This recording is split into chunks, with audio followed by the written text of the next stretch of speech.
கன்னிராசி அன்பர்களுக்கு நிறைய நல்ல விஷயங்கள் போக போக புரிய வரும்னு சொல்லுவாங்களே, போக போக தெரியும் அது யார் என்று புரியும்னுவாங்க. அது மாதிரி போக போக தான் சில காரியங்கள் புரிய வரும், தெரிய வரும். ஐயோ யதார்த்தமாக இருந்துட்டு இனிமேலாம் யதார்த்தமாக இருக்கக்கூடாது, நம்மளுடைய விஷயங்கள்ல நம்ம கரெக்டாக இருக்கணுங்கிற ஒரு எண்ணங்கள் உங்களுக்கு புலப்படும். அந்த ஏஜ் வந்து எப்போவுமே ஒரு சில நாலேஜை கொடுக்கும், ஒரு சில அனுபவத்தை கொடுக்கும். அந்த அனுபவ பாடங்கள் உங்களுக்கு பெருசாக தெரியக்கூடிய தினமாக இருக்கும். அவமானப்படுறதும் அதே சமயத்தில் கிண்டல் கேலி பண்ணும்போது அதை நம்ம கண்ணிலேயே பார்க்கும் பொழுதும் அதுதான் கடவுள் கொடுத்த ஒரு பெரிய வரம்.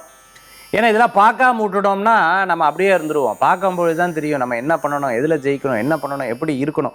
இது போன்ற விஷயங்கள்லாம் புரிய தெரிய வரத்துக்குண்டான தினமாக இன்றைய தினம் உண்டு. நல்லோர்களது நட்பு மன திருப்தியை தரக்கூடியதாக இருந்துகிட்ருக்கும். சில முக்கியமான தொழில்கள் இருந்துட்டு இருக்கிறவங்களுக்கு நல்ல அனுகூல்யம் பிறக்கிறதுக்குண்டான அற்புதமான நாளாக இன்றைய தினம் உண்டு. கன்னிராசி என்பர்கள் நகைச்சுவையாக பேசுகிறத தவிர்த்துக்கிறது நல்லது. பிறரை கிண்டல் கேலி பண்ணும்போது அவளுடைய மன சங்கடமாகுமா இல்லையா, வந்து சோஷியலாக எடுத்துக்கிறாரா இல்லையான்னு பார்த்துவிட்டு அதுக்கப்புறம் பேசிக்கிறது நல்ல பலன்களை கொடுக்கக்கூடியதாக இருக்கும். ஏன்னா நீங்கள் யதார்த்தமாக பேசுவேல், அந்த யதார்த்தம் அவங்க வந்து எல்லாத்துக்குமே என்ன பேசிட்டாங்க பாரு அப்படின்னு நினைக்கப்படாது. அதில் மட்டும் ரொம்ப கேர்ஃபுல்லாக இருக்கணும். இன்றைய தினத்தில் வணங்கக்கூடிய தெய்வம் பிள்ளையார் வழிபாடு வெற்றி வழிபாடாக அமையும். கன்னிராசி அன்பர்கள்